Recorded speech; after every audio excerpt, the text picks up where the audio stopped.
నమస్తే. రాష్ట్రం అంతా కూడా ఇప్పుడు కొడంగల్ దిక్కే చూస్తుంది. కొడంగల్‌లో ఏం జరుగుతుంది? కొడంగల్‌లో ఏమైతుంది?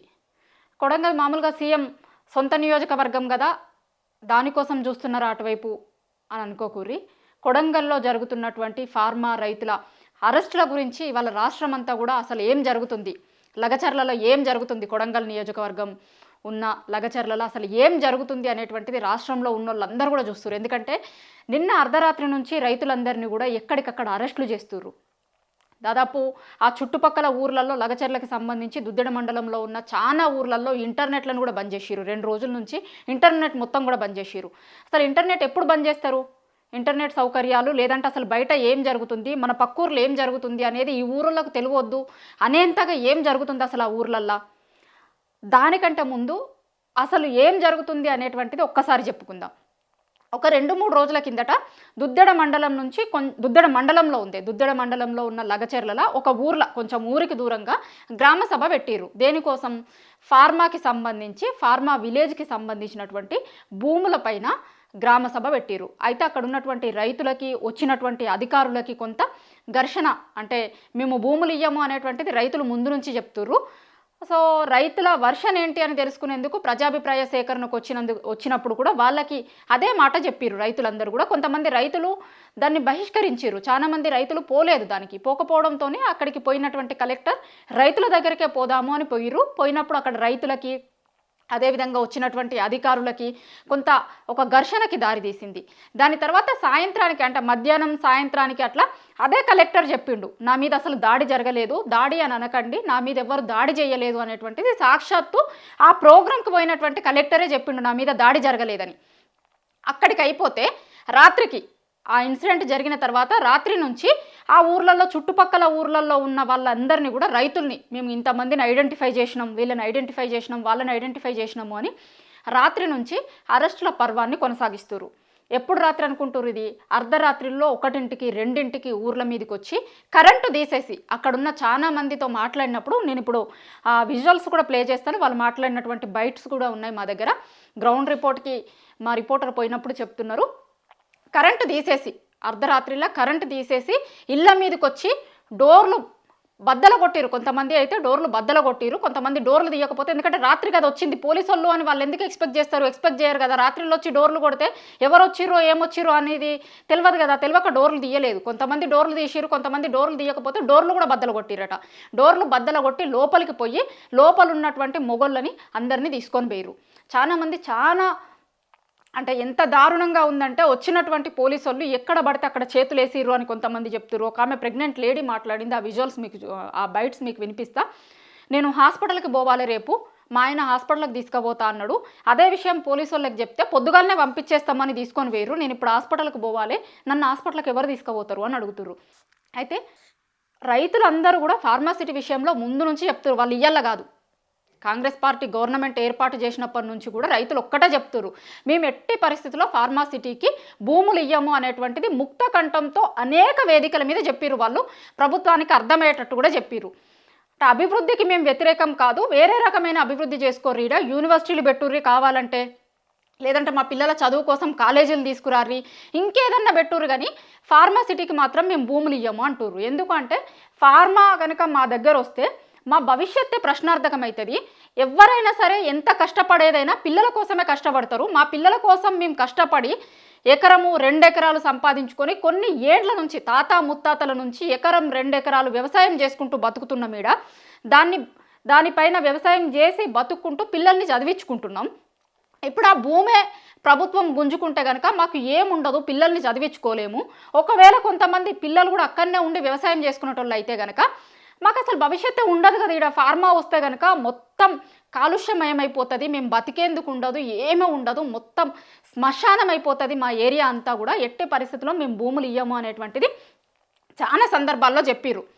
ఎట్టి పరిస్థితుల్లో మేము ఫార్మాకైతే ఇయ్యము, అభివృద్ధికి వ్యతిరేకం కాదు, అభివృద్ధి చెయ్యిర్రి, మీరు ఇంకేమన్నా తీసుకురారు, కానీ ఎట్టి పరిస్థితుల్లో ఫార్మాకి ఇయ్యము అని చెప్తున్నారు చాలామంది రైతులు. ఇంకా కొంతమంది ఏం చెప్తున్నారు అంటే, మాకున్నటువంటి 5 ఎకరాలు 6 ఎకరాల భూమి ఉంటే ఆ భూమిని తీసుకొని 100 గజాలో 1000 గజాలో ఇస్తాము అని చెప్తున్నారు. ఎకరాల కొద్ది భూములు తీసుకొని కొన్ని లక్షల విలువైనటువంటి భూముల్ని తీసుకొని కొన్ని గజాలలో జాగిస్తాము అంటే ఏడికి పోవాలి మేము, ఎట్లా బతకాలి? వేరే దగ్గరికి పోయి మాకు తెలిసింది ఇది ఒకటే, మా ఊర్లో వ్యవసాయం చేసుకొని బతుకుడు మాత్రమే మాకు తెలిసింది. కొన్ని ఏండ్లుగా మేము ఇక్కడనే ఉంటున్నాం, ఇక్కడనే వ్యవసాయం చేసుకుంటున్నాం, మా తాత ముత్తాతల కాలం నుంచి అదే భూమి మీద ఆధారపడి బతుకుతున్నాం ఈడ. ఇప్పుడు ఆల్ ఆఫ్ ద సడన్ వచ్చి గవర్నమెంట్ మా భూముల్ని గుంజుకొని మమ్మల్ని వేరే దగ్గరికి పొమ్మంటే ఎట్లా? మాకు బతుకు తెరువు ఎట్లా? సరే భూములు గుంజుకుంటారు, వేరే దగ్గర జాగిస్తాము అంటుర్రు. మేము ఇక్కడ మా భూమి మీద మేము వ్యవసాయం చేసుకొని కదా బతుకుతాం, అక్కడికి పోయి మాకు బతుకు తెరువు ఎట్లుంటుంది అంటున్నారు. కొంతమందిది ఏంటి అంటే అదే ఫార్మసిటీలో మీకు ఉద్యోగాలు వస్తాయి కదా అని కొంత చెప్పే ప్రయత్నం చేసినప్పుడు కొంతమంది, ఫార్మాసిటీలో ఎంతమంది కానీ ఉద్యోగాలు ఇస్తారు? ఒకటి. రెండు, అసలు చేసేందుకు ఇంట్రెస్ట్ ఉండాలి కదా ఉన్నటువంటి వాళ్ళు కూడా, అక్కడ ఉన్నటువంటి వాళ్ళు అదే ఫార్మాలోనే ఉద్యోగాలు చేసేందుకు ఇంట్రెస్ట్ ఉండాలి కదా. అసలు మా అభిప్రాయాలు ఏవి తీసుకోకుండా మాకు వద్దు అన్నప్పుడు కూడా ఎందుకు మా మీద రుద్దేటువంటి ప్రయత్నం చేస్తున్నారు? చాలా స్పష్టంగా అక్కడ ఉన్నటువంటి రైతులు అడుగుతుర్రు. మా దగ్గర నుంచి సీఎం అయినా అని చెప్పుకునే సీఎం రేవంత్ రెడ్డి మా ప్రాంత ప్రజల మనోభావాలను కూడా గౌరవించాలి కదా, మమ్మల్ని వచ్చి అడగాలి కదా. మా ప్రాంతం నుంచి ఎన్నికయ్యి సీఎం పొజిషన్లో ఉన్న వ్యక్తి కనీసం మాతో మాట్లాడాలి కదా, మాకేం కావాలి అనేది అడగాలి కదా, తెలుసుకోవాలి కదా ప్రభుత్వం అనేటువంటిది చాలామంది రైతులు అడుగుతున్నటువంటి ప్రశ్న. అయితే నిన్న రాత్రి నుంచి కూడా ఈ అరెస్టుల పర్వం కొనసాగుతూనే ఉంది. రాత్రి 1-2ంటికి పోలీసు వాళ్ళు ఊర్ల మీద పడి మమ్మల్ని ఎట్లా పడితే అట్లా దొబ్బేసి మా ఇంట్లల్లో ఉన్న మొగళ్ళను గుంజుకొని పోతున్నారు అని చెప్తున్నారు. చాలా చోట్ల అక్కడున్న ఇండ్లల్లో ఉన్న మొగలను అందరిని కూడా గుంజుకొని పోతున్నారు. ఒక్కసారి వాళ్ళు ఏం మాట్లాడిరో ఒక్కసారి చూద్దాం, చూసిన తర్వాత ఒక్కసారి విన్న తర్వాత మళ్ళీ మాట్లాడదాం. ఇవి అరెస్ట్ చేసిన విజువల్స్ రాత్రిల్లా మీరు చూస్తే విజువల్లో చూస్తే అర్థమవుతుంది.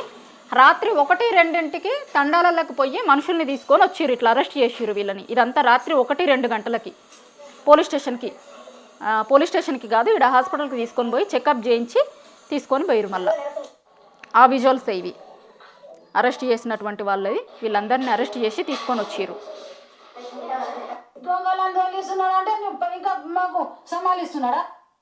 ఇది అరెస్ట్ చేసిన తర్వాత ఊర్లల్లో ఎట్లాంటి పరిస్థితి ఉంది అక్కడ. రాత్రిల్లా ఈ ఊరికి పోయి వాళ్ళని తీసుకొని వచ్చిర్రు. ఇప్పటివరకు మీరు చూసిన విజువల్స్ అవే. వాళ్ళని తీసుకొని వచ్చిర్రు. రాత్రి అరెస్ట్ చేసేటప్పుడు అక్కడ వాళ్ళు ఎదుర్కొన్నటువంటి పరిస్థితి ఏంది అనేటువంటిది ఇగో వీళ్ళిళ్ళకే పోయి తీసుకొని వచ్చింది వాళ్ళని. వాళ్ళు ఏం చెప్తారో ఒక్కసారి ఇందా.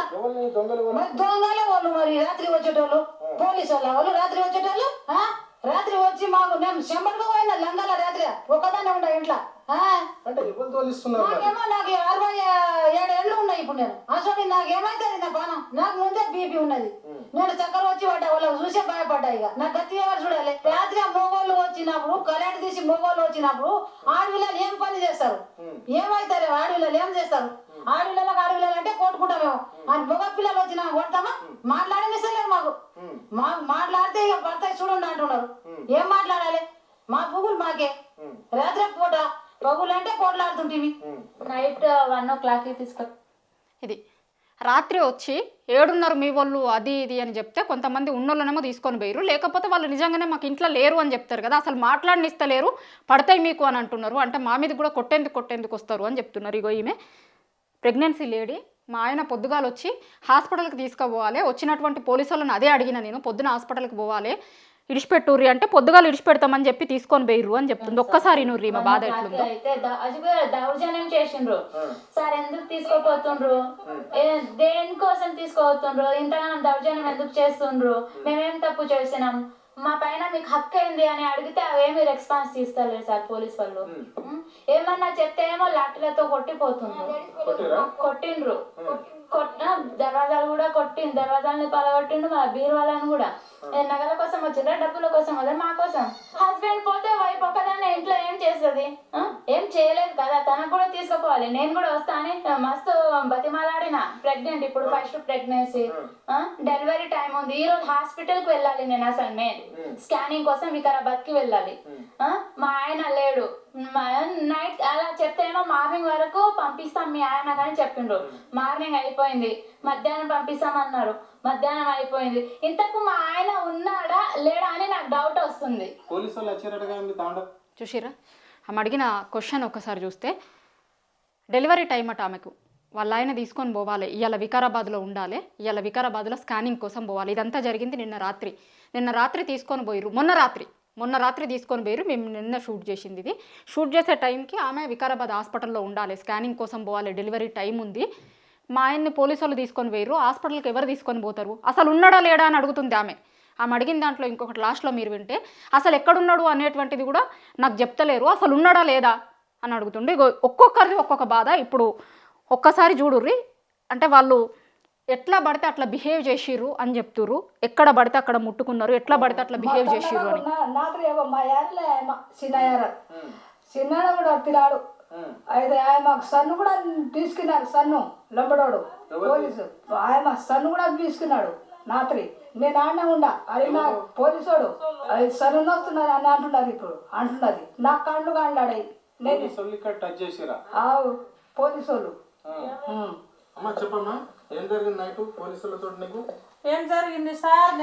ఈమె గురించే ఇంతకుముందు చెప్పిన ఆమె, ఈమె గురించి ఇలా ఏరాలట, ఈమె గురించి ఆమె చెప్పింది.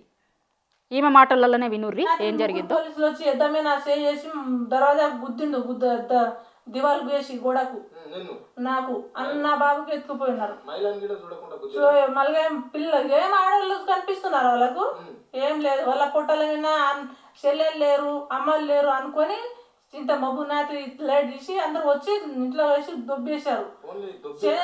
ఏదమైనా చేసి దబ్బు ఇట్లా గుంజుతున్నాడు. నాకైతే ముగ్గురు ఉన్నారు వాళ్ళు. ఈ మబ్బుకు పోయి ఆడోళ్ళకి ఎందుకు సతాయించాలి, వాళ్ళ ఇంట్లో మగ పిల్లలు ఉంటారు లేకుంటారు అని గవర్నమెంట్ కే తెలివి ఉండాలి. ఇట్లా వచ్చేది పగులు వచ్చి గుంజుకోపోయి కొట్టు వద్దంటున్నలేము.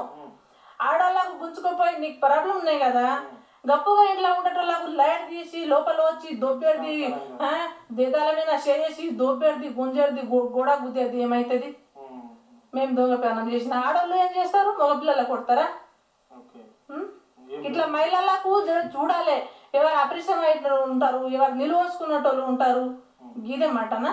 నిన్న జరిగిన సంఘటన కోసం నైట్ అర్ధరాత్రి వచ్చిండ్రు పోలీసులు. నెట్వర్క్ మొత్తం ఆఫ్ చేసేసిండ్రు, కరెంట్స్ ఆఫ్ చేసేసి ఇంటికి ఒక 8 చొప్పున పోలీసులు వచ్చిండ్రు. Doors పల్లగొట్టిండ్రు, కొందరిది తీయకపోయేసరికి doors పల్లగొట్టిండ్రు. మీ మగాళ్ళు లేడని అడిగిండ్రు, ఇంట్లో లేకుంటే లేరని చెప్పినాం. రెడ్డి ఇంతవరకు ఓటు వేపించుకున్నా గెలిపించుకున్నా ఇంతవరకు లేదు, రాలేదు. మా ఊరు అంటే గొప్ప చెప్పినావు.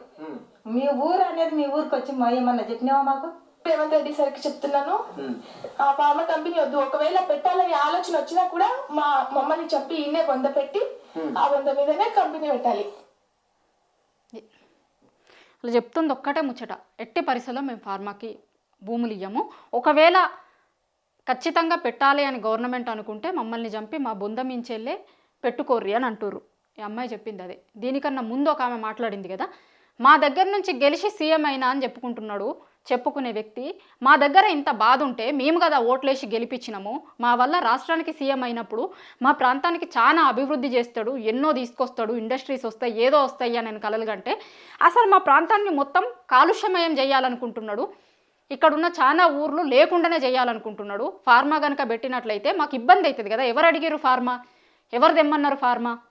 మేము అడుగుతలేం కదా, మాకు వద్దు అంటున్నాం కదా. వద్దు అన్నప్పుడు బలవంతంగా ఎందుకు మా మీద రుద్దుతుర్రు అంటున్నారు. ఎందుకంటే మాకు మా పిల్లలు బాగుపడేందుకు, ఈ నియోజకవర్గాన్ని బాగు చేసుకునేందుకు ఇంకా చాలా చేయొచ్చు. వేరే ఇండస్ట్రీస్ పెట్టవచ్చు, ఏదన్నా ఐటీ ఇండస్ట్రీస్ని తీసుకొని రావచ్చు, లేదంటే కాలేజీలు పెట్టుర్రు, స్కూళ్ళు పెట్టుర్రు, రోడ్లు వెయ్యిరి మా ఊర్లకి ఇంకా మంచిగా అన్నీ చెయ్యరు. కానీ ఫార్మా ఎట్టి పరిస్థితుల్లో వద్దు మాకు అనేది చాలా స్పష్టంగా చెప్తుర్రు. వాళ్ళు చెప్తే ఏమంటుర్రు? ఇవాళ నిన్న సాయంత్రం నుంచి నిన్న పొద్దుగాల నుంచి ఇవాళటి వరకు జరుగుతున్న చర్చ ఏంది?